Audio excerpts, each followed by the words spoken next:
All right, Bucs fans, ready for tonight. I am ready for tonight. Let's do this thing, Bucs fan. Let's do this thing. I'm excited. The Buccaneers are 3-1. All right, I'm over myself. I was a little pissed off at the offense the other night, but I'm over myself. I'm happy with the defense. We're 3-1, so the offense has been good enough, although I don't like the close games. They don't need to be. But you know what? The team is 3-1. And if you run into a little bit of a tough streak and you're still winning, it's all good. So thank you, Ryan Suckup. Thank you, Tom Brady. Thank you to all the Bucs and Richard Sherman. Special thank you for doing what you did. And I love the fact that you came out and said, it wasn't my best football. I didn't do that great. I'm going to have to pick it up and do better. That's awesome. Welcome to the Bucs. All right, guys, we've got a lot of stuff to cover. We had we had a fun game the other night. So much to talk about, and I want your comments and thoughts and opinions and everything as we're running through this. I'm gonna try and get to them as much as possible. We do have something that we do around here on BucAF. Welcome to BucAF, by the way. If you are BucAF, you know what the F stands for. If you are BucAF, then you know what we're here for. We're going to talk some Buccaneer football. My name is Rick Hughes, and I'm your host tonight. And I want to hear from you guys in the comment section. I do want to talk to you. William Ronald. Oh, boy, I'm going to pronounce your name wrong. Your last name, so I'm just going to go with William Ronald. Yes, Sherman was the man. Guys, I am absolutely ecstatic about the fact that when you have this many injuries, and I mean, there really aren't a lot of teams in the NFL who have this many people out. I think it's more than half of your defense is out. How many teams are going to be 3-1 at that point? There probably are not going to be many that are 3-1 when that happens. Guys, we are going to kick off the show right. We're going to kick it off with a brand new segment that I'm looking forward to talking to you guys about. We're going to kick it off with a brand new segment called You Are So Awesome.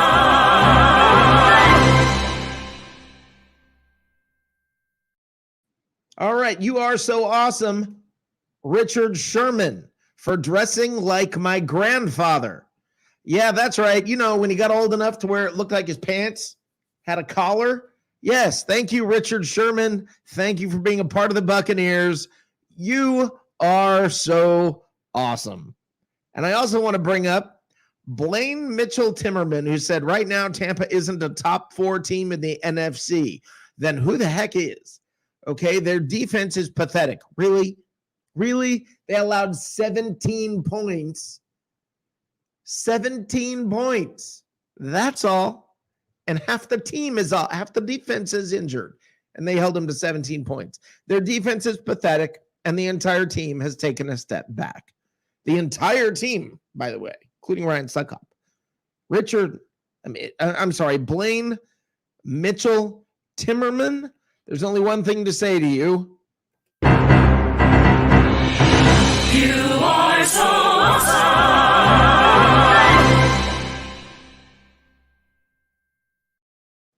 And to Kimberly Tucker.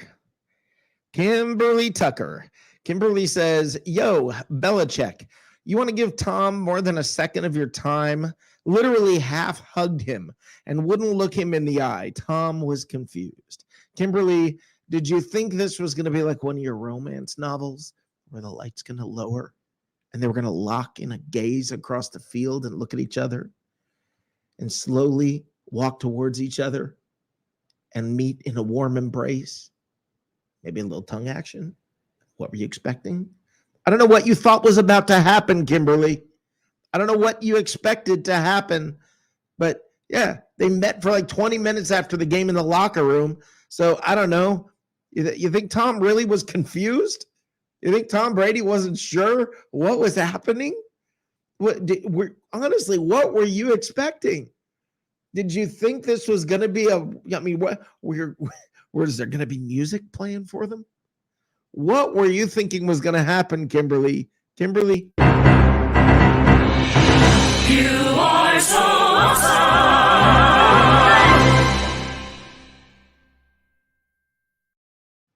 And now to the broadcast team that brought us the game Sunday night on NBC. What the heck were you thinking? Showing this guy to me all night long. You spend all week telling me Brady Belichick, Brady Belichick, Brady Belichick. It wasn't this Belichick. That's his kid. He's the linebackers coach. Can you imagine watching, the Falcons game and your, Bucs Falcons, and they keep showing, I don't know, whoever the Falcons linebacker coach is? I don't care about this dude. He's the linebackers coach that makes weird faces. Okay? All right, he makes weird faces. That's what you're going to keep showing him? Really? So I have to spend all night looking at this face? Really? The linebackers coach? Because he has such a huge impact on the game, not like the dad who's the head coach, who's there all the time. The guy you've been telling me to watch all week long and then don't show me because you're going to show me the linebacker coach. Joe Dirt, you're going to show me that dude? Come on, NBC. You are so awesome.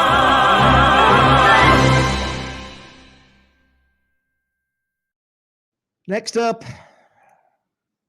we're getting more obvious here. Urban Meyer. Yeah, Urban Meyer. Urban Meyer. Where are your hands, Urban? What you doing with your hands right now, buddy? Urban comes on and says, they were trying to drag me out onto the dance floor. I probably should have just left. Or the other option was letting the girl grind up against you while you, again, I don't know what you're doing with your hands. There's only a couple of options. And you were doing one of them. Take your pick, Urban. And Urban, thank you, by the way, for giving us this quote. You have to appreciate the grind. Yes, Urban. You are so awesome.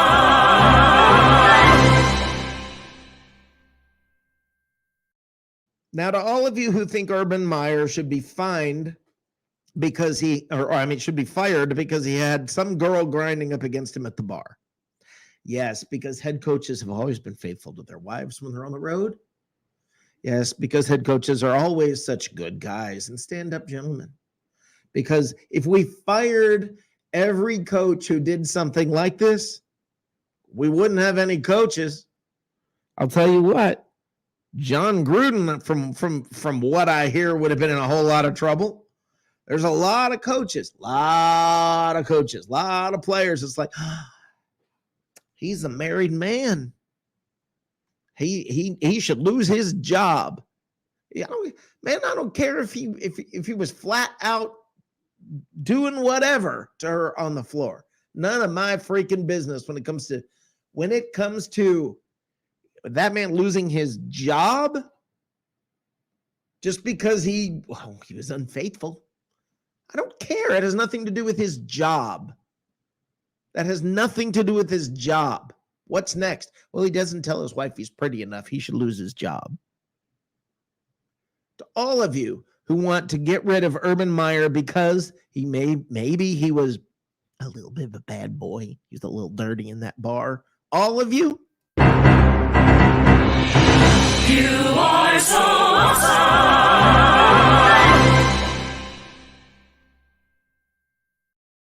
And last, but most definitely not least,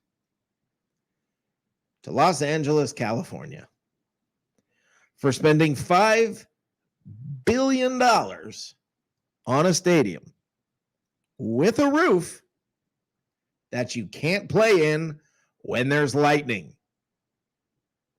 With a roof. Now, for everybody who says,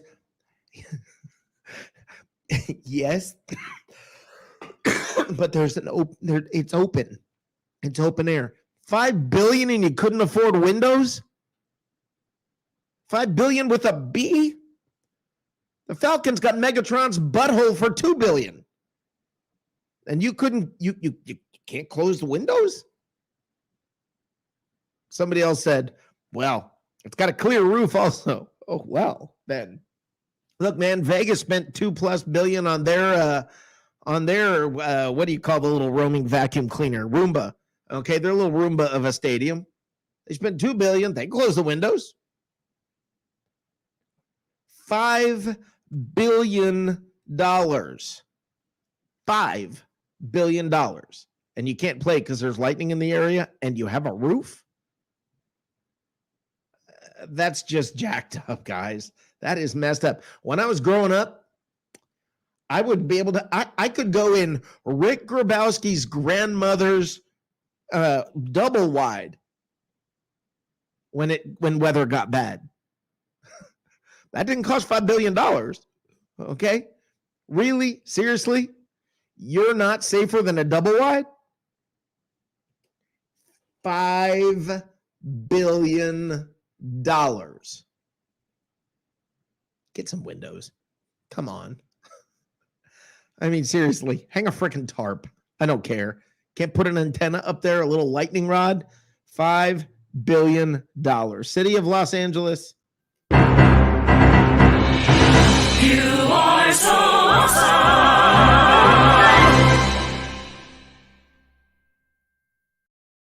All right, guys. That's the first ever segment of You Are So Awesome. I had a lot of fun with that. Now, also, now from the comments, I'm seeing Carlita said very distasteful and disgusting. I don't know which thing she's talking about. It could be anything. That could be me. That could be Urban. That could be the stadium. $5 billion. That could be pretty much anything.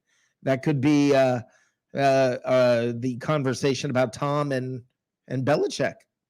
I mean, it could be anything. There's a whole lot of disgusting. So, Carlita, I'm not sure which disgusting thing you were talking about, but $5 billion. Anyway, I think I think it's pretty ridiculous. And by the way, to William Ronald, how about the fumble they stole? How you like the officiating? You know what? William, I'm going to add this in one time for the officiating. You are so awesome.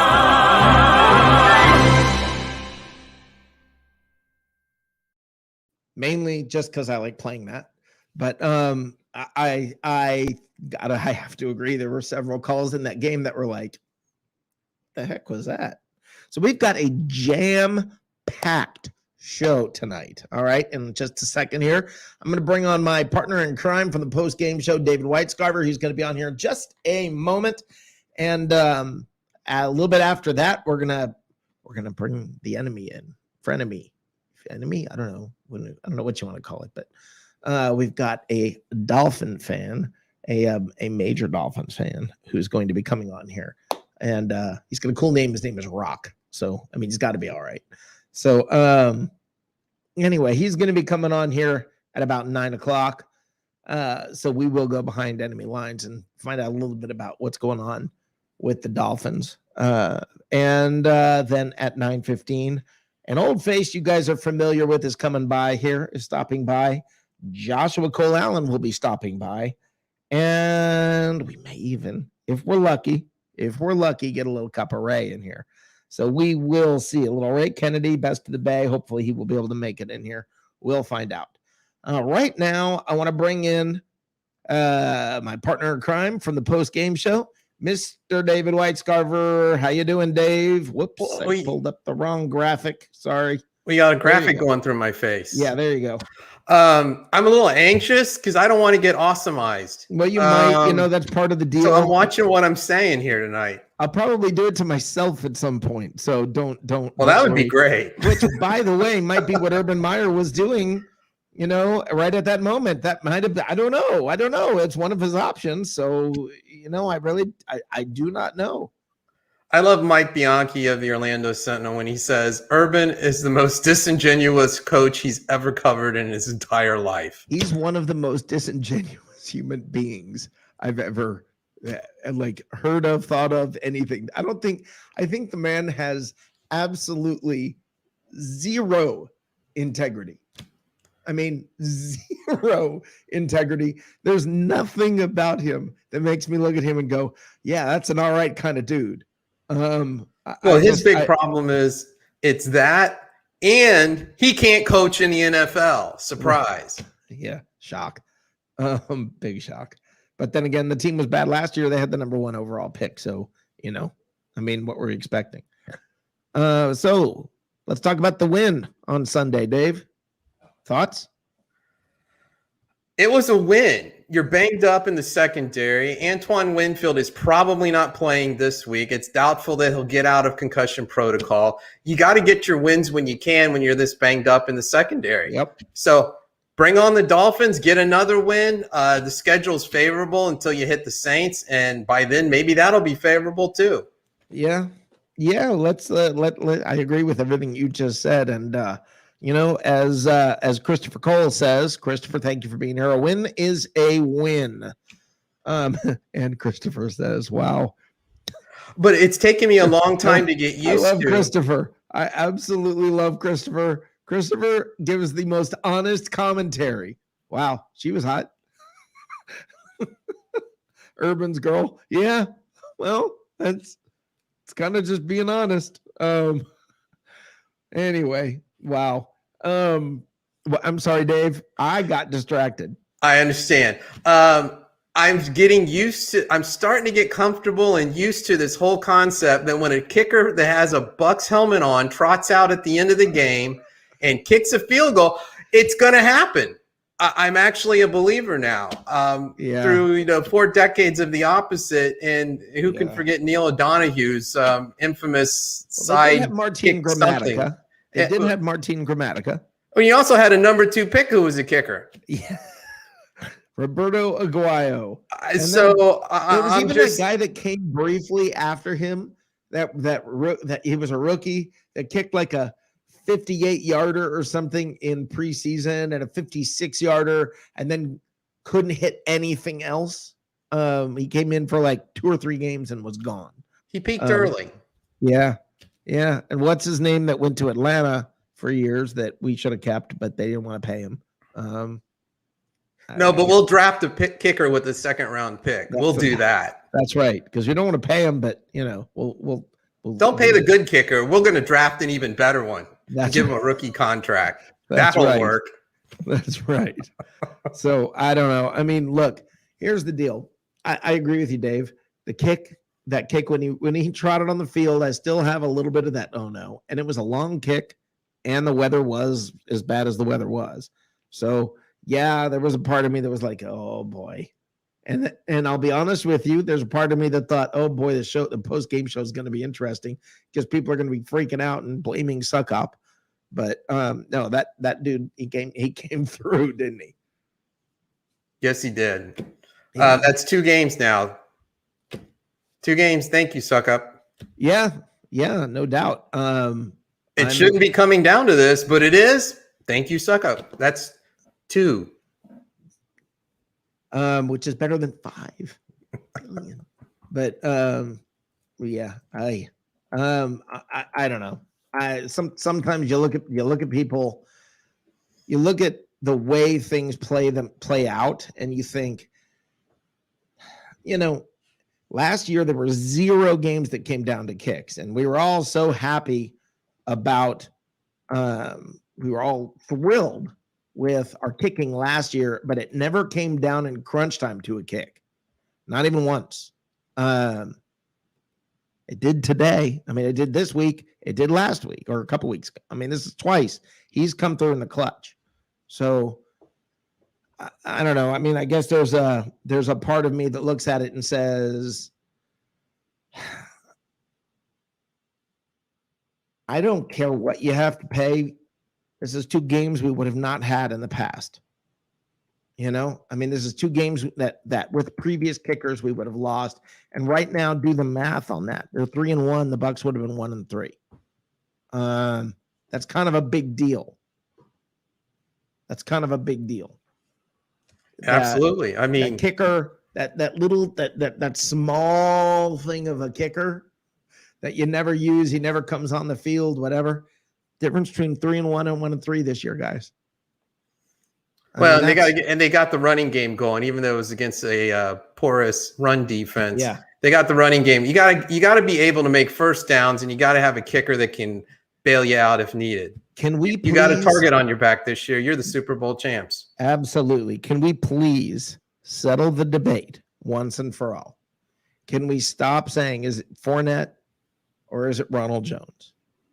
Can we please stop that? Can we just say it's Leonard Fournette? It's regular season Lenny. I'm thrilled. It's regular season Lenny. I'm happy. Let's keep him just he's the guy. He's the guy. Ronald Jones is a good change of pace, a good when Fournette needs a break. That's a good number 2 back. Okay. I'm happy with that. But guys, it should be playoff Lenny. I mean, Ronald Jones does a good job. I'm not dogging Ronald Jones, but Leonard Fournette's the man. I'm looking forward to getting Giovanni Bernard back too for third down situations. He can catch the ball out of the backfield. Fournette was catching like an animal this week too. So I don't know. Whatever he had, we said this on the post-game show that we gave. Basically, Fournette was our player of the game. It wasn't just the runs he had, but he was churning his legs. He was running hard. I wish he'd do that every week. He had the holes, and he was grinding it out. He impressed me. Just like Urban Meyer. I wouldn't say just like, but he in football, he was doing a great job. He was grinding it out. But oh well. Dave's right now going, oh no. What did I get myself into? Look, you absolutely never know when a game's going to play out like this, okay? There are going to be games that the Bucs will win by a lot. And then there will be games that are going to be a little more of a struggle. That's just how that's going to play itself out, guys. That's how that's going to work. I mean, let's when you're at a point in a season when half your team is injured and out, you know, in many cases your second stringers are also out, and now you're pulling people off the streets. You've got guys you're pulling off your practice squad. When you're in that sort of a situation and you're still 3-1, there's not a lot that you can complain about. There really is not. But right now I am going to add someone, Dave, if you'll stick around here. I'm going to add someone here. I am going to add Rock. How you doing, my friend? Doing good. Thank you for having me on. Yes, sir. I'm going to add you up here in the corner. Now, okay, you are a massive Dolphins fan, correct? For a long time. Yes, for about 15 years now. Well, 15 years? Okay. And by the way, thank you for coming on. I believe, did I hear correctly? You've got a brand new baby girl? Yes, that's why you see me like shoes in the background. I'm in the garage. So I'm an empty nester, man. Yeah. I got respect right off the bat. I'm out of that loop. We're empty nesters, and I'm between kids and no grandkids yet or any on the horizon. So life is really good, but man, I got respect. Yeah. Well, I got that's very cool. You've got a couple of kids, correct? Yes, I have 2 girls. That's why you see a lot of gray here. God bless you. I wish I could tell you it gets better, but yeah, it just gets more expensive and more anxiety. Well, now, while that part is that part of your year is going well, mm-hmm. You're here to talk about the Dolphins. Talk to me a little bit about how do you see the season going? I mean, look, there are ups and downs, there are rough spots, there are things, but I don't get to, I can tell you a lot about the Bucs, the nuances, all of that. You can do that about the Dolphins, and that's why you're here. Yep. We appreciate you coming in. What is it when your overall impression of the Dolphins to this point? What do you see? Oh, inconsistency. I would love to say last year I think we went 1-3, and we're around this. I think 1-3 now at the end. Yeah. So I mean, maybe the exasperation on your face tells the story. look, it's been up and down. I went from Cleo Lemon to Gus Farrat to JP there. Dan Marino. It's been all over the place quarterback wise for a long time, and we're still Dolphin fans are still waiting for that guy. And I would love to say that we're going to be okay, but I just don't know. So you say you're still waiting for that guy. Tua is not that guy? I don't know. That's the question. He can't stay on the field. If he were to stay on the field, now we have the whole Dolphin base right now going like crazy over Herbert. Like he's doing amazing. And then we have like, oh, why did we get Herbert? And I remember all through Twitter, everybody's like, yeah, let's go get Tua. Let's go get Tua. And now all of a sudden they're like, oh, no, forget that. We should have got Herbert. And I'm like, okay. Well, hindsight. Yeah. In hindsight, the Bucs shouldn't have drafted Jameis. But at the time, it was Jameis or Marcus Mariota, who I don't even know if he's still in the league. I mean, I think he's a backup in Vegas, I think. He is, yep. Yeah. But, I mean, you never know at the time. You do your best trying to project. But you know what? I think in this game against you guys this weekend, I would love to see if Reed Sinnett can come in. The guys that we poached. Yeah, the guy we poached from you guys. I believe he broke a record in preseason for most yards by a quarterback in preseason, like over 400 and something yards in the last game of the season against Cincinnati. Like he tore them up. So, Rock, I've got to tell you, he has been a guest on some shows on Bucs Report. Okay. And a guy coming on here in a little while, his name is Joshua Cole Allen. Mm-hmm. Joshua interviewed him on Bucs Report. And so Reed is sort of we got a lot of love for him around here. I would love to see him. Like he's 6'6" and like 200 and something pounds, and he could run. Like when I saw him play in the last preseason game, like he could pre-read the off. Like he read the offense just fine. He did audibles, and I'm like, okay, we got what's his name? Byron Leftwich 2.0 right now. Right. Jacoby Brissett. And I love Byron. He's doing great for you guys as a QB coach. He's a much better coach than he was. He's okay. I think Tom Brady's more the coach, but that's what makes him a good coach. He's getting out of the way. Yes. But Jacoby Brissett, man, we had Jalen Waddle, who's like supposed to be Tyson Hill or Tyron Hill or whatever his name is, 2.0, and he can't throw it to him. He checks it down to a running back. So right. I would love to see what Reed Sinnett can do in this game. Okay, what do you expect in this game? Laughter. I love the honesty. It's hard to trash talk somebody who's who's that straightforward. It's hard for me to say much. It's like, all right. If we were 3-1, I was like, yeah, we're gonna go back and forth here a little bit. Right. But no, we're not. Our offensive line is terrible right now. We're first and second, third year guys. Your defensive line should dominate, in all honesty. I think the only advantage that we have is your secondary is depleted. Yeah. We have receivers that could probably blow the top off of your secondary. Right. But it's getting the time to get it to our receivers to do that. So Namakon Suh knows our area, so knows our team. JPP will be back. He is going to be back? He will be. That's last I heard. JPP is going to be back. That hurts I'm no doctor. I don't even play one on TV, but I mean, he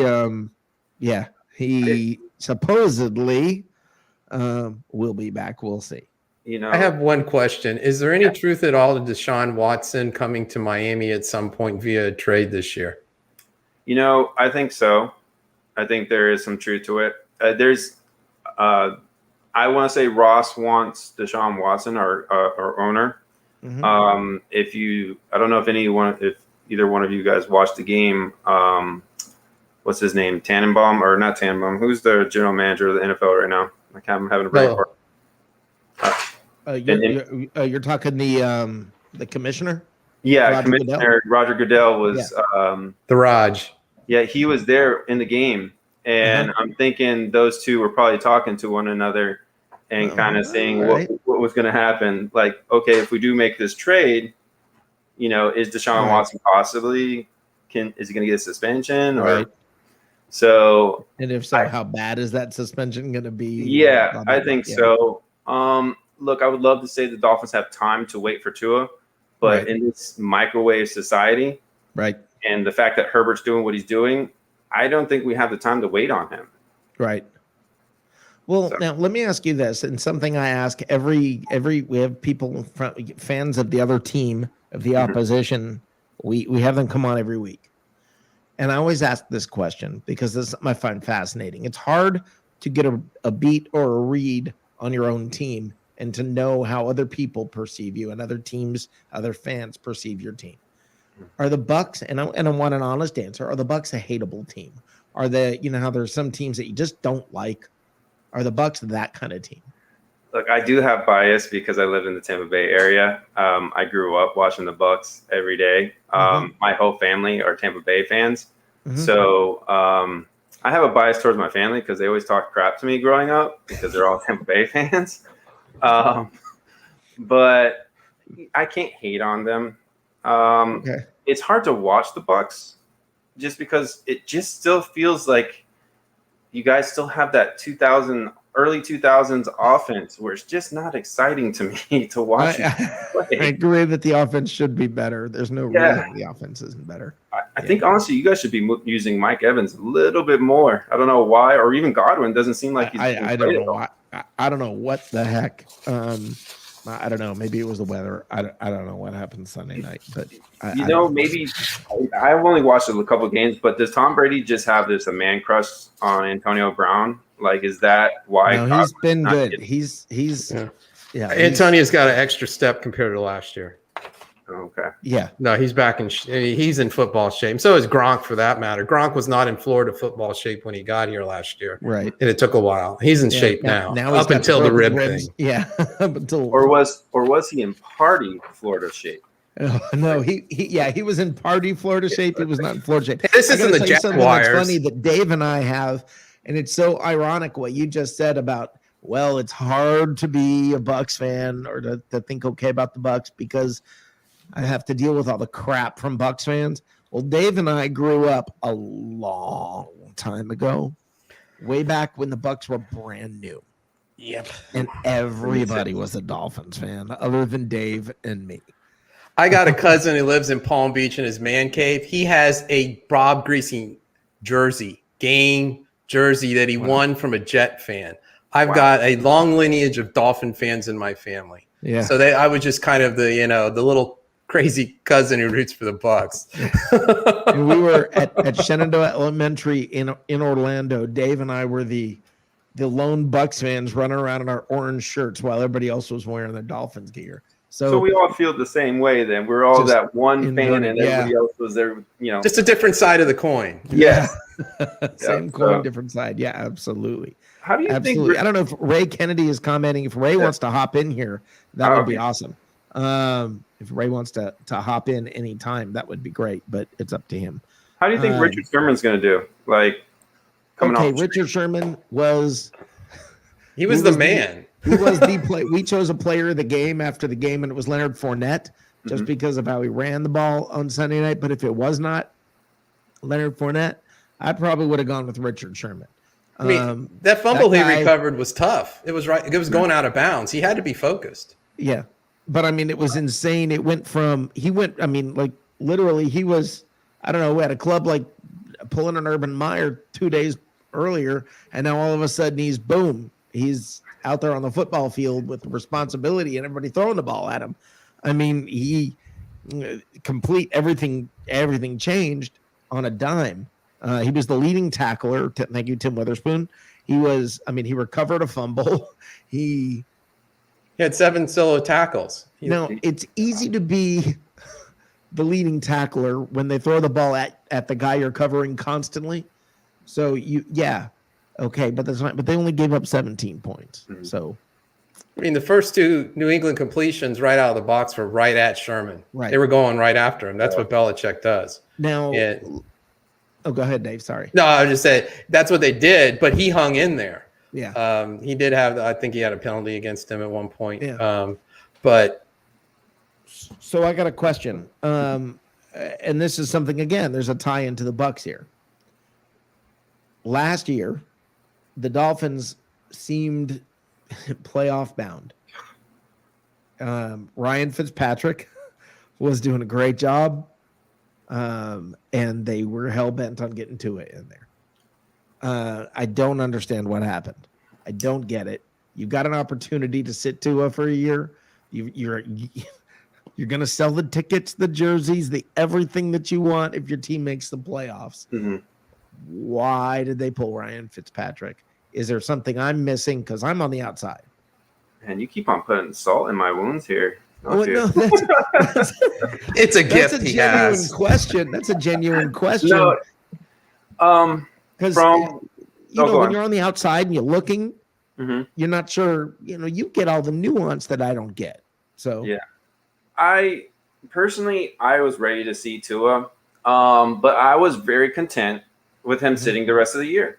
right. And it seems to me Brian Flores didn't want to play him. I don't know if he didn't want to play him because he wasn't his guy, or if he was trying to protect him. He was coming off a major hip surgery, and I think what happened was upper management was pushing for it to happen because they were seeing what Herbert was doing, Joe Burrow was doing, and we're like, well, we picked this guy at 5. Let's see what he's got. Right. And I think we just rushed it too much because it was COVID. We didn't have a preseason, and you're going to start this guy who doesn't know anything and coming off a major hip surgery, and we're going to start him. I think he just had pressure from upper management, and you saw what happened multiple times. He yanked him I don't get why they would pull him. Why upper management? You would think upper management would be going, "Hey, dude, we got the future and we got the present. This is awesome." But Is it as simple as billionaire envy? Yeah, well, it could be. I mean, Sometimes we overanalyze. It's like, hey, he's my 5th pick. Get him out there. Yeah.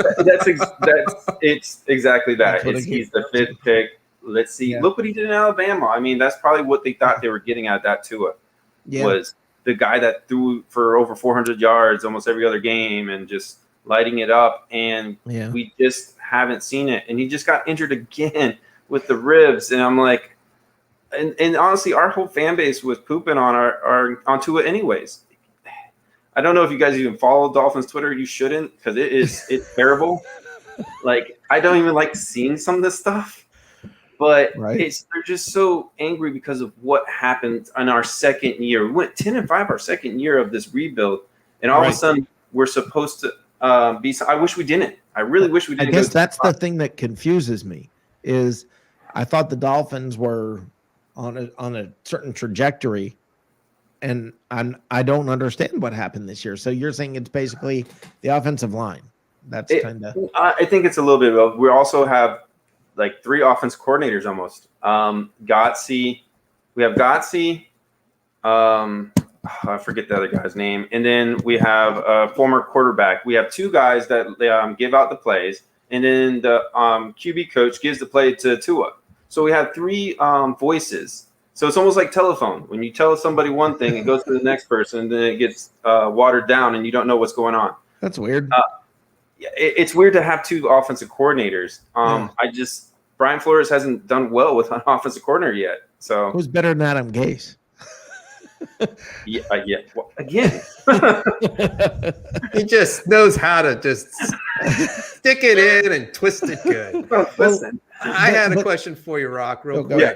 Jalen Phillips, you drafted him 1st round, 18th overall. He's got half a sack through 4 games. Is he isn't what you thought he was, or he's just slow to develop, or something else, or all of the above? Well, the difference between him and I want to say his Rousseau, who's with the Buffalo Bills, who had like 3 sacks in the preseason. Rousseau's strictly a defensive end. Phillips is a linebacker and end. So he's going back and learning both positions. Right. This past game, he got a half a sack, but that was a full sack. Like that was. We'll round up. It's yeah. a sack. He will get pressure on Tom Brady. And the one thing I want to bring up, the Dolphins know Tom Brady. So that's one advantage I will say that maybe we have on you guys is that we know what he likes. But Tom Brady's like, yeah, you know what I like, but I can also throw it to whoever I want, and they're going to catch it. So, well, but the Dolphins were kind of a Brady killer.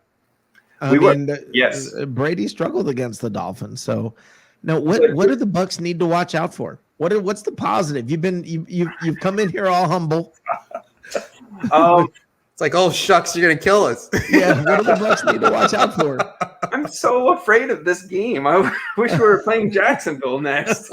I would say you'd have to worry about our secondary. Our secondary is legit. Okay. We have Byron Jones and Xavier Howard, and our linebacker core is pretty decent with Jerome Baker.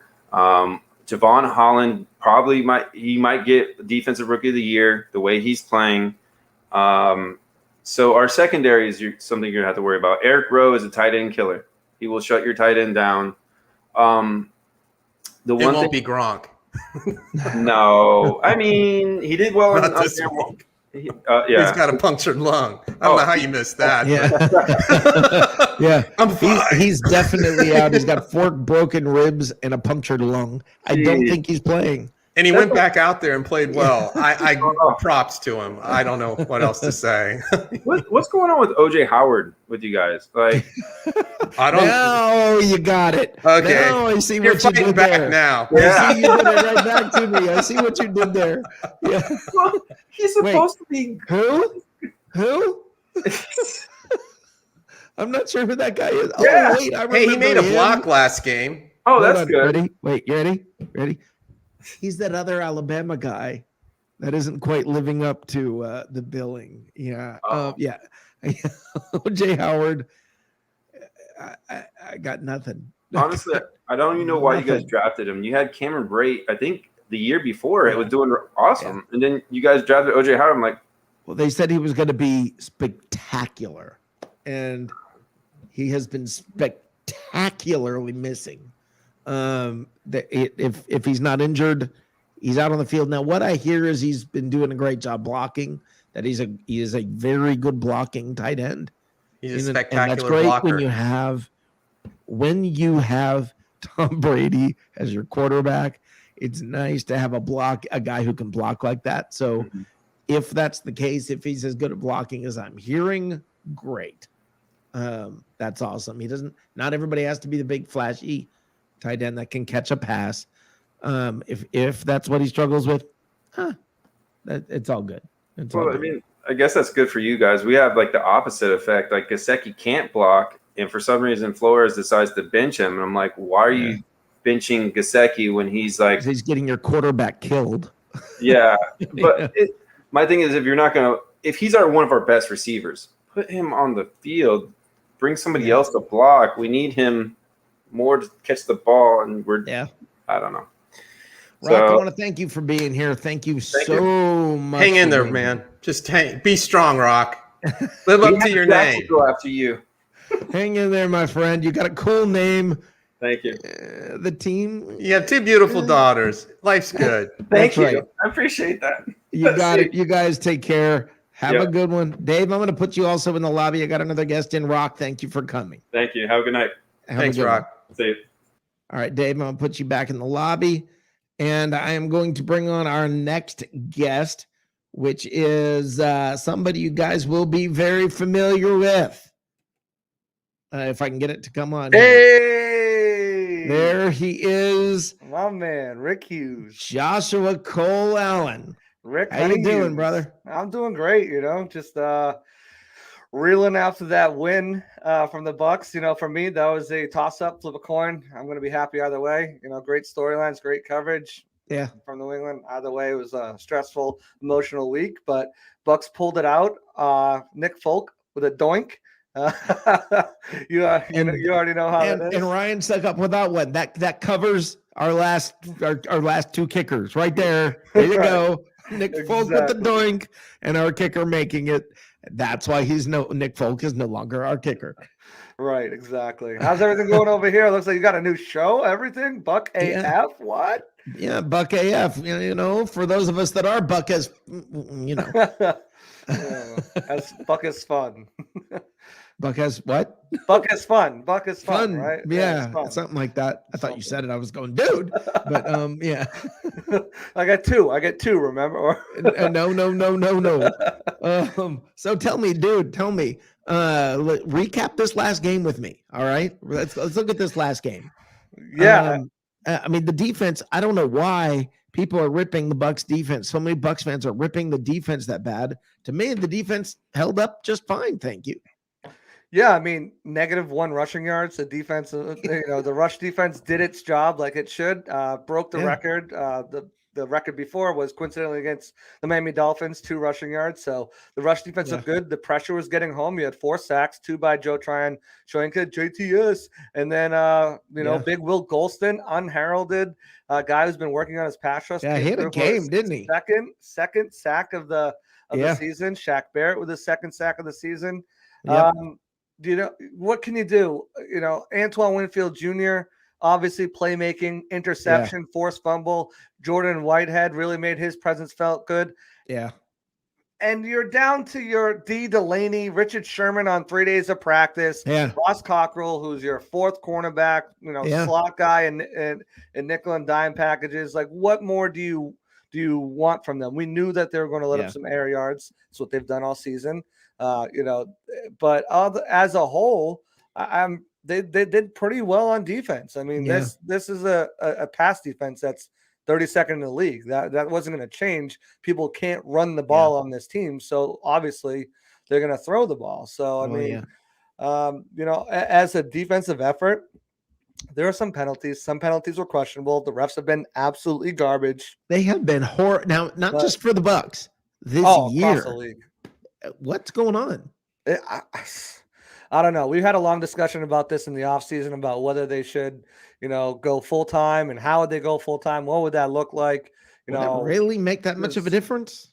I don't, I don't know at this point. Really, they're not. They don't have enough time.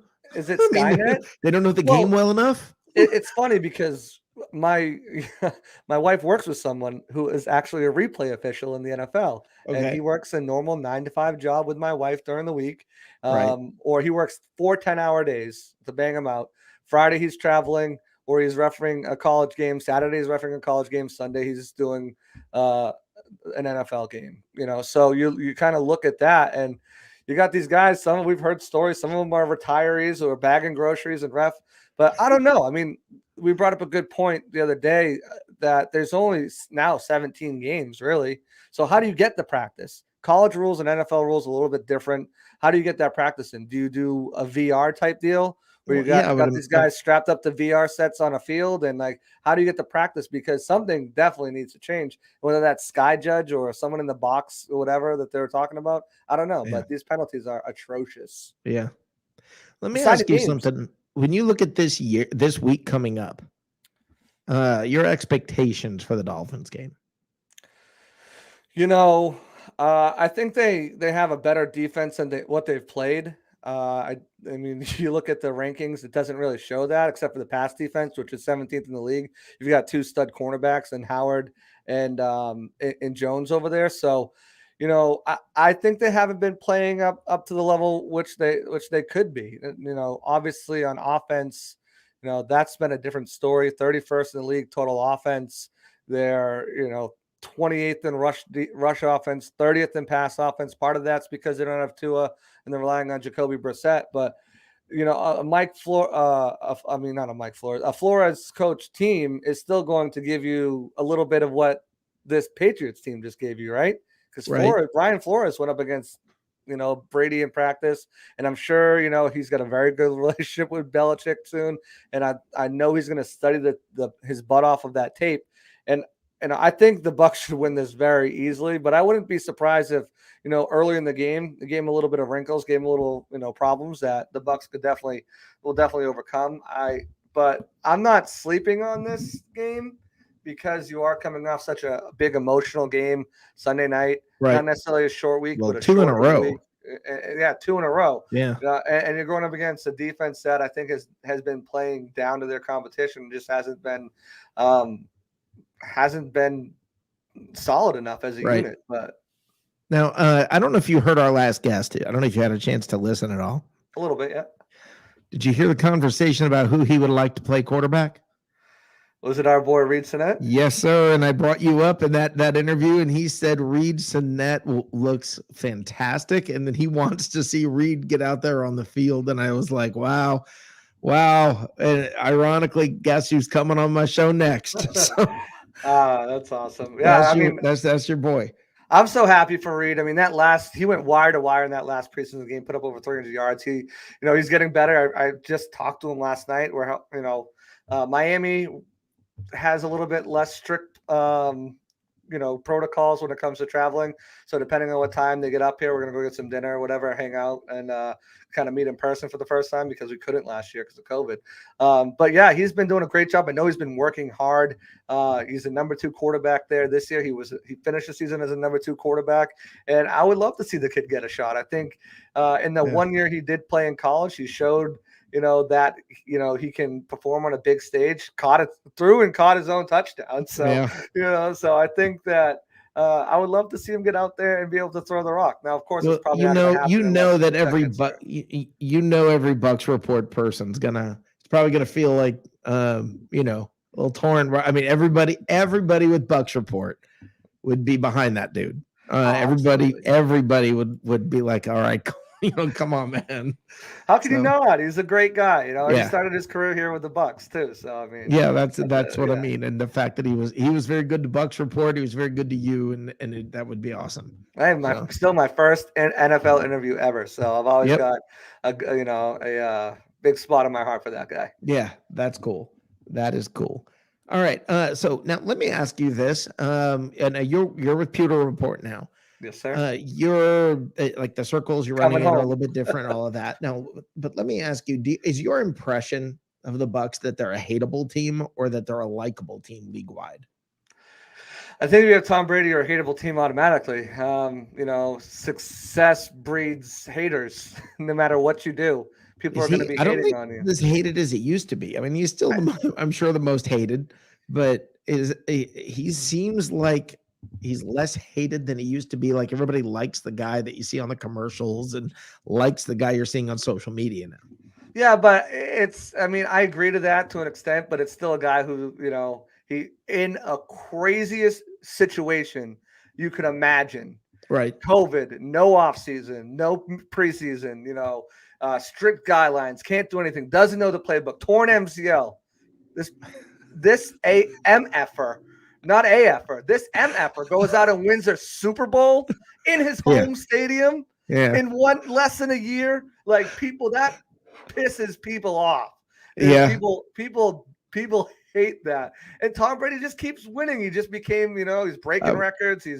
I think that he's still very much I think he's more of a relatable guy, as much which is really funny considering he's almost a billionaire. Yes. He's married to the biggest supermodel ever. And I mean, he's like a fun kid. He's won 7 Super Bowls. He looks like he does. I mean, I got to tell you, I think it's funny because when he said I'm a lucky guy. Really? And the Pope's a little Catholic. I mean, you're that's a lucky like today guy. On his podcast. He said, I'm a decent passer. It's something I'm trying to get better at. But I got to thank everyone who caught passes from. You're a decent passer, Tom. He's a decent passer. He's the worst, but possibly the best interview there is. Yeah. He's gonna give you absolutely nothing, but you just like your jaw drops because of how well he does it. And you're happy just because you had the opportunity to interview him. Hey, can I bring you Ray Kennedy here with us? Absolutely, Tampa Bay Ray. Let's get after it. Let's get Ray in here. Good old time. Hey, Ray Kennedy. How you doing, brother? It's like a Hey, family, what you working at? T-Mobile there? it's like a family reunion. Actually, T-Mobile's my new spot. No, I'm just kidding. No, I'm just I wish, right? taking Ruth for a walk, checking in on the show tonight. BAF, Bucs AF, and I'm just loving it. And I saw Joshua Cole Allen from Pewter Report was going to be in there tonight. I'm like, I got to jump in and say, what up? Yep. This is fun. This is fun. It's like flashback. Oh yeah. That's Did great. somebody say Reed Sinnett? Yeah. By the way, Sinet. you know, Sinet. it's funny. Sinet. It's funny. Josh was on here. I haven't gotten an invitation over there. Have you? Right? Oh, Hey. not yet. No, I'm waiting. I'm just checking. I Hey, check the don't- inbox I don't, every day. I don't run the show. We don't have many guests on. You know. I'm just so I checking. don't run the No, show. I'm messing with you, Joshua. You know, though, Rick, if you'll let me, though, please let me again. Please go for it. Props out to my boy Joshua Cole Allen because he lined up. It's a story I tell. But 2 years ago, I rushed to Carolina, drove overnight, get there at about 2 a.m. Joshua texted me on the way, says, I've got Reed Sinnett lined up for you in the morning. I get up in the morning, the sun's coming over to Smoky Mountains there. I set up my camera and that was the first legit real interview. I had a chance to talk with that kid. He talked about he made the drive from Colorado all the way to California and how he just played all of his music on his Apple iTunes, country rock. He just let it play from A to Z. And Reed was such a great interview. And I tend to agree with Rock. I mean, sure, the kid's green, but he's got potential. And with Brissett kind of, what would the Dolphins have to lose to put a guy like Reed in there and see what that kid's got? Yeah, I mean, if they start trailing, early and get behind, they might say, "Hey, let's see what this guy got." Let's see what he's got, and they might throw him out. If there's going to be a game where he's going to get thrown out there because Tua comes off next week IR potentially, this is a game that they might take a look at Reed Sinnett because this game could be out of hand quickly. I still think that Miami defense. I still think Brian Flores, Mike Flores, or Brian Flores will have them ready to play. I think they're going to watch that film of last week's game. They're going to maybe even have a conversation with Bill and say, hey, what were you guys doing? That kind of worked. And not that he can't watch film and probably understand it, but whatever. That's besides the point. I think you might see him copycat, try to do some of that stuff, especially because he's got, two great corners on that team. And I could see them kind of giving the Bucs a little bit of a trouble to start with, especially if Gronk is not back. We'll see what happens, but I think this is going to be over before halftime. Yeah, I get the feeling this game is going to be the game when everything starts to click.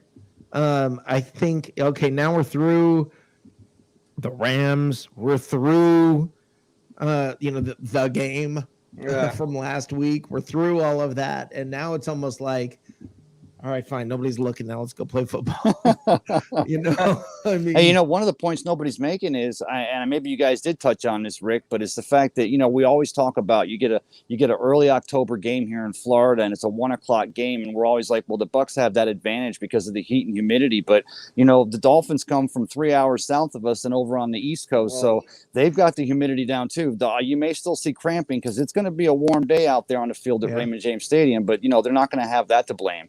I got to tell you guys something that's kind of funny. This is horrible to say, but I don't know if you guys know, I just pretty badly injured my knee. And I was going to have a real hard time catching most of this game this week, but I am out of work. Woo! I'm basically stuck at home with my leg propped up on the couch. I'm going to be able to watch every minute of the game, every minute of the pregame show with Ray Kennedy. Phil Schwegler. Hey, but Rick, Schwegler. So when you said that, what I hear is that you're going to be totally available for the entire pregame show, come in and out with all of our quips and quirks. So yeah, Sure. hey, it's a win-win, baby. Absolutely. Absolutely. And do you want to know, Ray, why I will come on your show? Why is that, Rick? Because Ray, You are so awesome.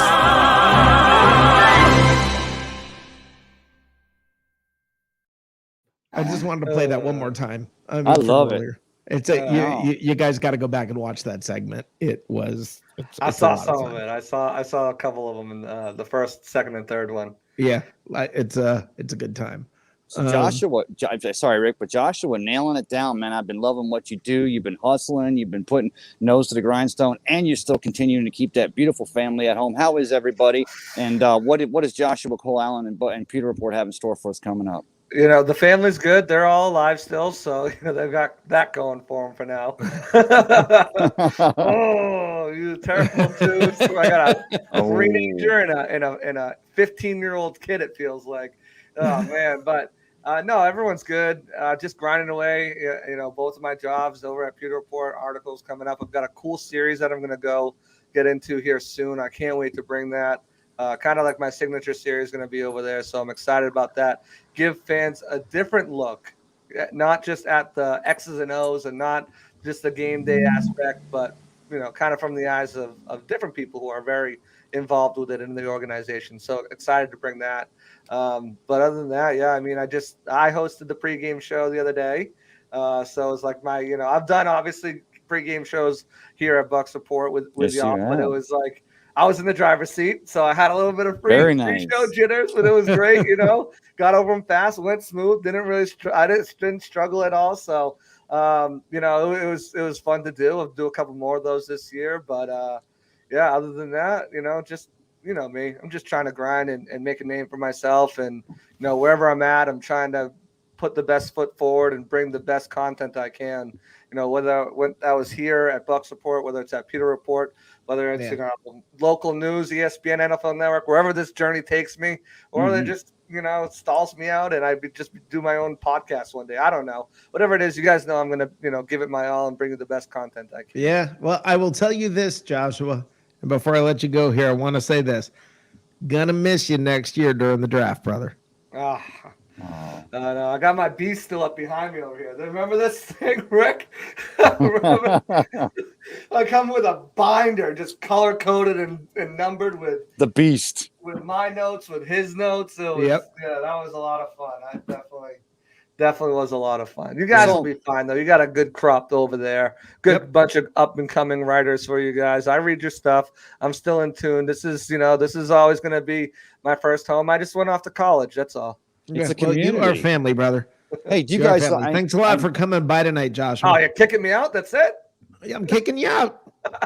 I guess Joshua. you got to go home, but you Well, can't stay if here. you don't mind just hanging around, then that's more than fine. I'm going to bring Dave back in here. I got a couple more minutes to hang out. Okay, we got Dave back in here. Look at that good-looking devil. Yeah. Speaking of the devil, Dave's like, wait, what did I do? One thing I will say You about can't this prove Bucs- it. One thing too I will say about this Bucs team here is we're coming up to week 5, and Bruce Arians always alludes to last year. Week 5 is when they had the turnaround in penalties, and so far this is a team that has been continued to be plagued by penalties. Second in the league in penalties with 34, and with yards they're third in the league with 304. False starts, 7 false starts for this for this Bucs team. Just uncharacteristic defensive pass interference, 6 of them. Those are drive killers because they give you the yards of wherever it happens. Offsides. I want to say something about the pass interference calls. Oh yes, please, Rick.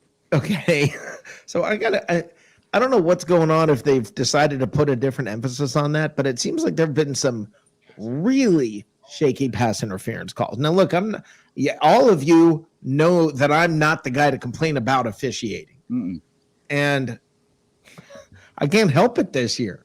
I mean, there are calls. There are calls I just don't understand. The fumble, it was clearly a fumble this week. Terrible. I mean, there's next to no push off, and next thing you know, they're throwing a flag, and it's Right. going. It's like I thought it was the other guy. I mean, Evans Right. penalty. Yeah, there were some bad ones. Well, what about I mean, the pass when Joey interference? Bosa stands up and says, "I'm basically doing these guys' jobs for them." Oh, Like, Yeah. He did. Yeah, what were you What saying, Ray? What about the Rams game where basically that was the goal line? That was a rub. The guy actually puts his hands up and goes, "I'm not holding him," as he blocks us out.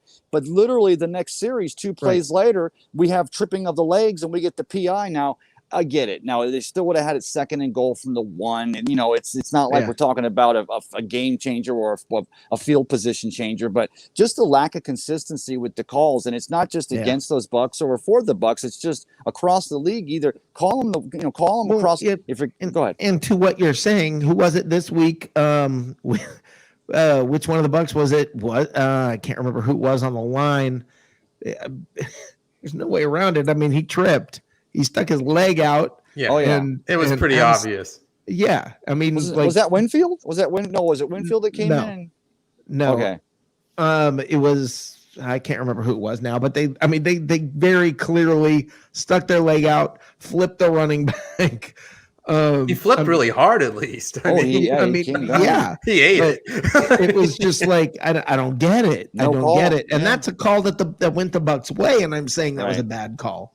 That this year, the officiating has been atrocious. It just really has been horrifying. But guys, as we're sitting here talking, and we get it, we look at the personnel and the Dolphins struggling at 1-3. Of course, they start the season off with that victory against New England, which we're finding out now maybe that wasn't a bell cow. That was a small sample size. But Right. I know we're all kind of talking about, well, we're going, the Dolphins are coming in here, and the Bucs just got done. We just beat New England, and I hate to say it, but isn't the very definition of a trap game a game that nobody sees coming, or a game that you assume is not supposed to be an issue?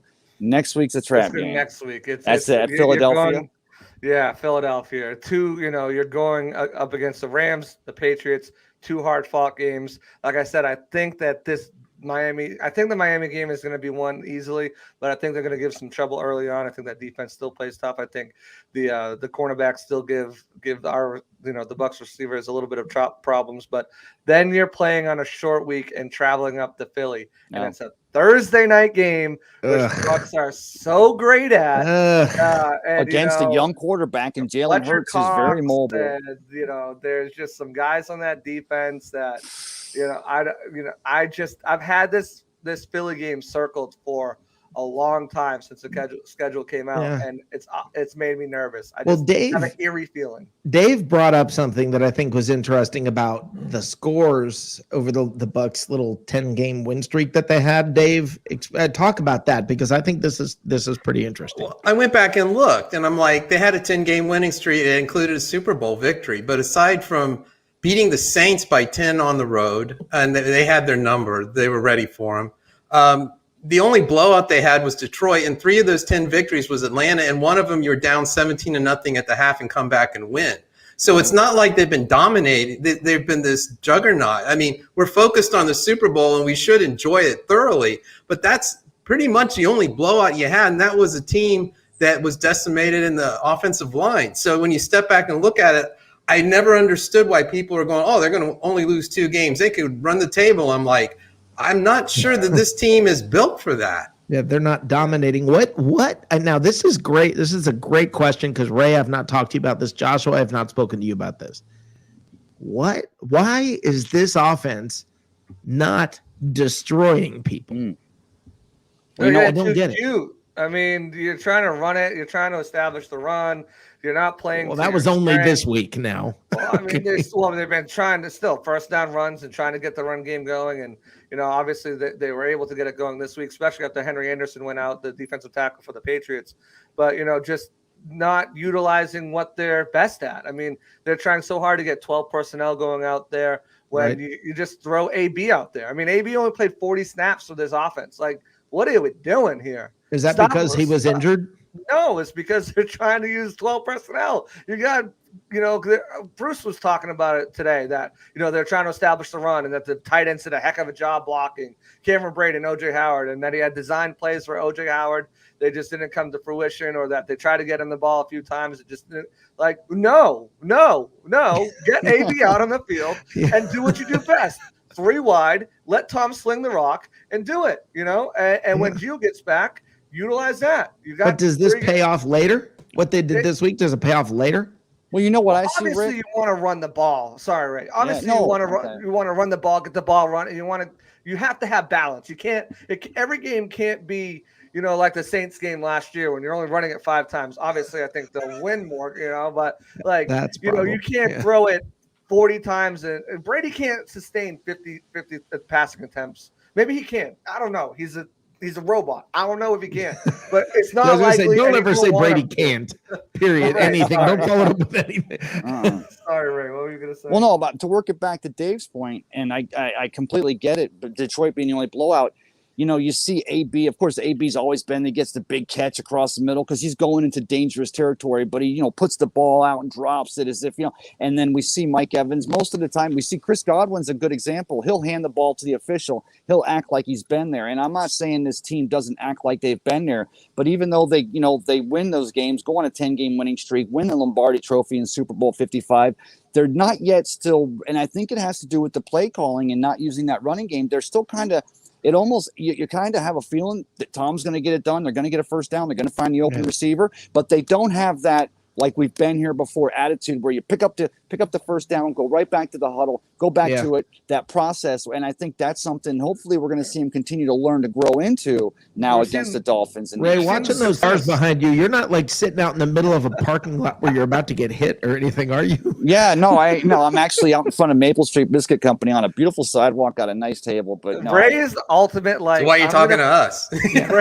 Ray's the know, ultimate. right? I'm going to plug wherever I am, and hopefully they see it and they reach out to me. But anywhere he goes, Maybe I'll get a Maple Street biscuit. Yeah, I'll have you know. That sounds good. I I'm think already the hooked up Bucs here. problem is that they're not running enough play action and they're not doing enough hurry up. When they go hurry up, the up tempo, and sprinkling the play action and stuff. Which, if you're Byron Leftwich, we don't use play action and up tempo, and we don't do pre-snap. But movement. Josh, what the are you thing is, talking about? They have so much more success. They've got to commit to the run on a consistent basis for the play action by Well, they default to don't. actually They don't, work, though. right? Well, I know well, they they go empty don't. backfield. They go No, five even- receiver set. Even you can be successful in play action without establishing the run. You want to establish the run, so you're going, the defense is playing honest. They're not playing with 7-8. They're not dropping 7-8 into coverage. Well, the thing is, but to get the defense to play the play action honest, you've got to actually make the defense think there's a chance you're going to hand it to Rojo or Leonard Fournette. And the thing about it is that they do on occasion, very seldomly, almost like a Christmas present. But and I'm not saying they need to go to a run heavy offense, but the fact that they don't. The fact is, Buccaneer fans and then the other team, you don't think Brian Flores and his coaching staff don't already know. Well, even when they've got a one back, or they even got Vea in the backfield with the jumbo package, they're going to come out of it and look for, because the short pass is actually the Buccaneers version of the run. But to make that pass action really work, you got to use those bell cow running backs and actually hand it to them up the middle and get them working downfield, running downfield, and then the defense comes up in the box, and that's when you open your big plays. Well, Johnny Dean asked a very good question. He said, "Who's going to take the top off of the defense with Scotty Miller out?" I mean, Jalen Garden's not getting the work, obviously. So how does that work? Godwin can still do that. I mean, Godwin can still run the deep ball and make guys have to be honest with him. I mean, he's not Scotty Miller's speed, but you don't need Scotty Miller's speed to take the top off. You just need someone who can get behind safeties and make them play back. I mean, and run the routes. Exactly. Yeah. And run the routes. You're talking about, one of the best route runners in the league. Yeah. And he's got probably the best route runner in the league next to him in Antonio Brown. So speaking of and Antonio Brown. Three. Oh, whoa. It was an Urban Meyer moment. Sorry. You got to take your toys away from you, Rick. This is getting out of hand. 3 times Antonio took the top off this past game. The one right after halftime, Donovan Smith penalty. That would have been a huge 70-something yard gain. And then both shots at the end of the game. I mean, Brown was open both of those times. Second time, he lost the ball in the lights. And the second time, it would have been a great catch, but think of the different narrative on that game and the storyline on that game and just everything, the entire conversation. If AB held onto that ball, wow, great. Typical AB catch. But you guys also too, maybe Belichick is on 4th and 3 there. He's going for it. They're playing for the touchdown with 55 seconds left. If you guys are worried, you got AB, you got Godwin in the slot, you got Mike Evans, and I'm going to work it back to, because being a consummate, optimist that I am, the reason why I know you asked Rick, you asked Rick when he's on the show. Fantastic, right? By the way, for you to say. I told you. But you put Godwin, Evans, and you put AB out there. Don't fool yourself. Go back and look at some Alabama tape. OJ could peel the middle off down the field. He's got some speed. And if you get enough of a defense committing to the outside receivers, you could see OJ opening up down the field. The problem is, does Tom have the confidence? That's the problem. Yeah. That's the problem right there is, he's a Ferrari of a tight end. He can get split out wide and play wide receiver, but you can't try. And they had dialed up plays for him. Bruce just said they didn't get to him. But, can he hold on to the ball? And is he going to get open? So, two things. Well, Can he get separation? Not open, but can he get separation? Right. I mean, does it not feel like to you guys that this offense is everybody's ripping on the defense and talking about the defense, and it just feels to me like the offense, it's just really underperforming. Well, that you settled for 5 field goal attempts, and I never really had a feel that, you were close to scoring a touchdown. It was pretty much 5 field goal attempts. You got your 1 touchdown, and that's it. They weren't field goal attempts. They weren't almost touchdowns. They weren't they were legitimate field. It's not like that ball got tipped. That would have been 6. I mean, besides Antonio Brown dropping the end zone, I never felt that they were close to scoring a touchdown. It looks like we lost Ray. That makes sense. Sorry, he's back. He's back. Dave, I agree. It never felt like that. It did never feel like they were about to score a touchdown and just came up a little bit short. It didn't feel like that. It felt like they weren't even close. Right. It's like, here we go selling for a field goal again because we can't even get a whiff of getting it close into the end zone. Right. Right. Just playing safe. You're having success. You're not having success. They're not having success. Close game. Yeah. Keep it close. The weather. A guy who's knows. Yeah. I mean, it was definitely frustrating though. And they would have had more touch. I mean, penalties, mental errors. That should have been a more lopsided game than what it came down to.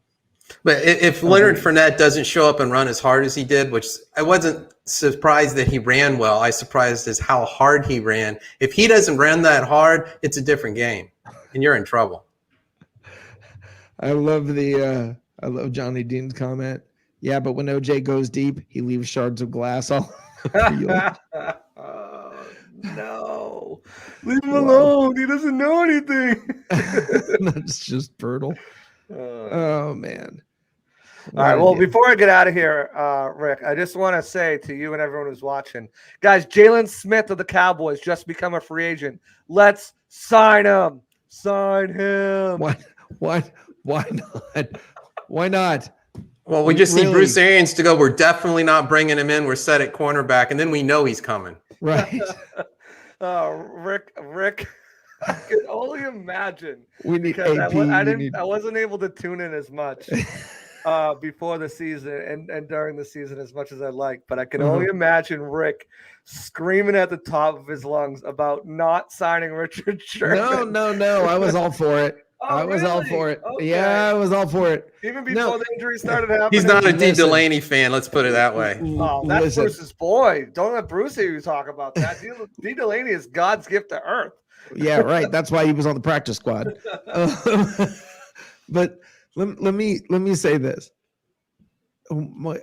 Joshua. If you go back that more than a year when we were talking about that, like signing Fournette and all of that, everybody, it was literally me going, God, every name that comes out, you don't have to say we've got to get this guy.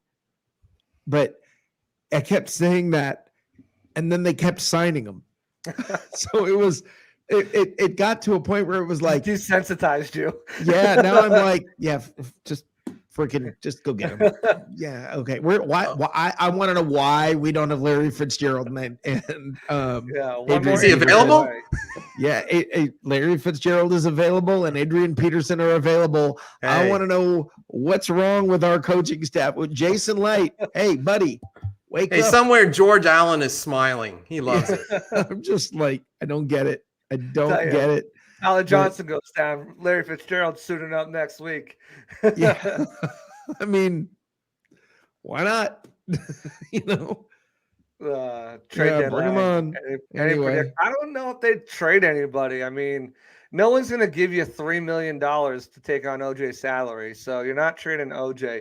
And I don't know if they bring anybody else in. I mean, they're going to get Dean hopefully back this week. They'll get Sean Murphy-Bunting back in a week or two from reports out there that have not been confirmed. It's 2 to 4 weeks on Carlton Davis. Right. You brought in Richard Sherman. You really don't need to bring in a cornerback. Right. JPP is supposed to be back, I think. Yeah, you don't need a safety. You don't really need, if anything, maybe Marlon Mack, maybe who's a hot name out there right now. Maybe Adrian Peterson if someone gets injured, but Arians will not commit to one of these running backs as a starter. He's still Leonard Fournette goes up for 91 yards, has 40 some odd catches, 40 something yards on catches, and he's still like, oh, he did Rojo okay. Rojo looked good out there when he ran the ball. He had that touchdown. It's like it's almost like he Rojo, hates running backs. He hates running backs. Once you fumbled, he can't get it out of his mind. You know what it is no one is David Johnson. No one will ever be David Johnson for him. Is he available? Ever be? He could be. He might be. Let's go get him. Hey, Joshua, what's up with? And I'll let you go after this. Keyshawn Vaughn is that just not going to work? I mean, I don't think it's not going to work, but you gotta. If this was any other year, other than hey, we got Tom Brady, we're trying to win games, let's whatever. You give the guy the ball more, but at this point, you got to give it to your two best running backs, in Rojo and Fournette. So please settle this and just say Fournette's the starter and just give him the bulk of the running work. Can we just? He's okay. Can we all can't because show of hands. Who would rather it just be Fournette as the starter and Rojo as coming in when necessary? I can't agree with you there because Ronald Jones' psyche is so fragile that if Leonard Fournette is named the starter, Ronald Jones will fumble every time the ball touches. Okay, hold on. If his psyche is that fragile, then get him out of there now. It's bad. So if his psyche is that bad, get him out of there now. Thank you for your service. God, I wish trade him for a 7th round pick if you can get it. Let me see if you can see this play. Hold on.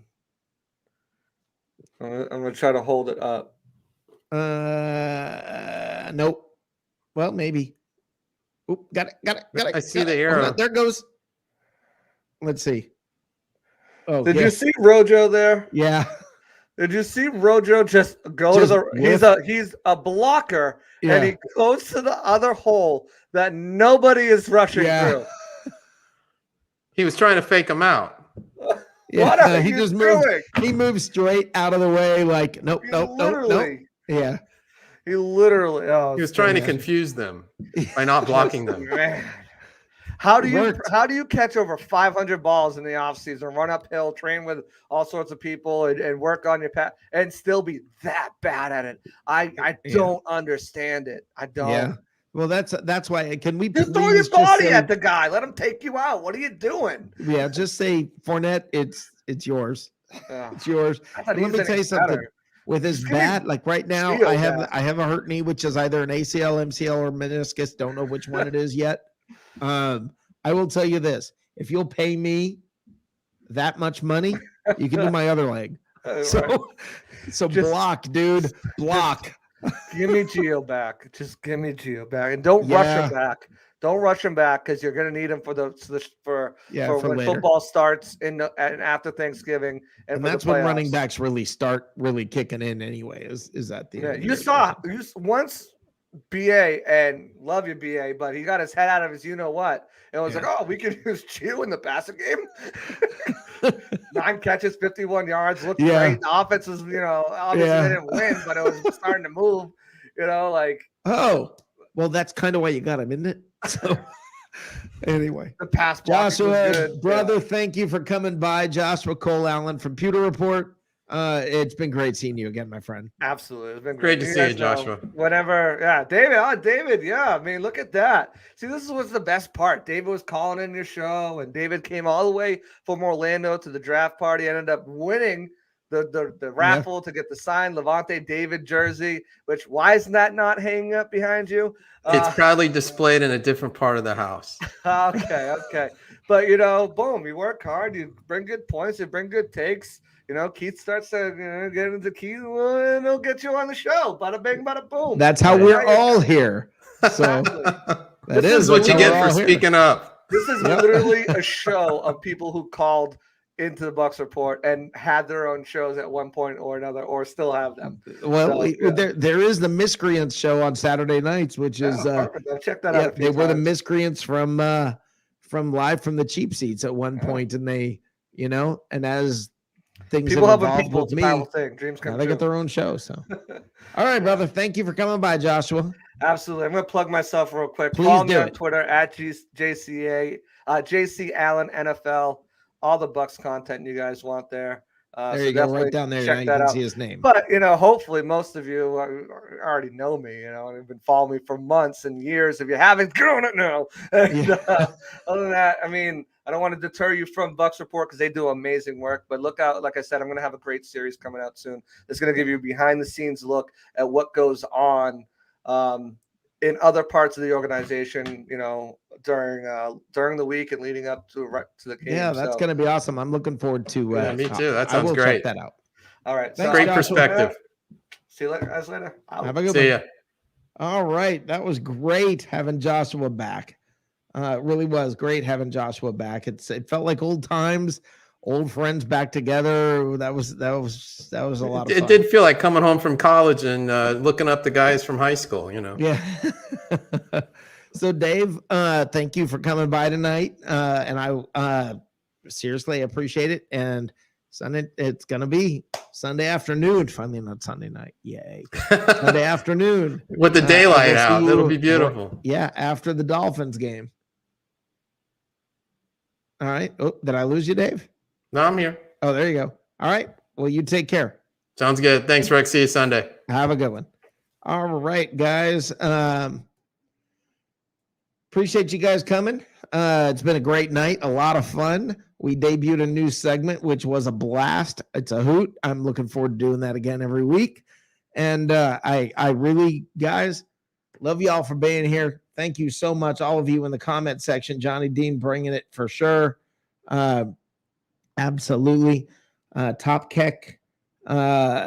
There were so many of you here. Rich, as always, so many of you that I know. Tim Witherspoon, you're always bringing it. The comments are always freaking just awesome. Ben Parrish, thank you. Ray Kennedy was in there, and he visited with us. William Ronald, thank you. Crispy Concourse, I don't even know what that means or how that's your name, but go Bucs. I agree with you. And just all you guys. Airman Davis, I'm sure I'm going to miss some of you. William Ronald, I think I already said that. Christopher Cole, you're always the man. Teresa Baxter, Ms. Miscreant herself. Matt Colson. There were so many of you that were there. Thank you for the comments. All of you, please, please, please do me a favor. Please hit the like button right now, or the share button, the subscribe button, whatever you have there. Please hit that. That helps us a great deal, helps the show a great deal. So it's important to me that you do that. Please take a moment. Just click that like button right now. And thank you guys. Thank you so much for being a part of this show. You guys are awesome. And tomorrow night, I will be here with Andrew Faubert on Against the Spread, and on Sunday after the game with David Whitescarver with the post-game show. You guys are all awesome. The only thing left that there is to say, as always, go Bucs, go Bucs, go Bucs.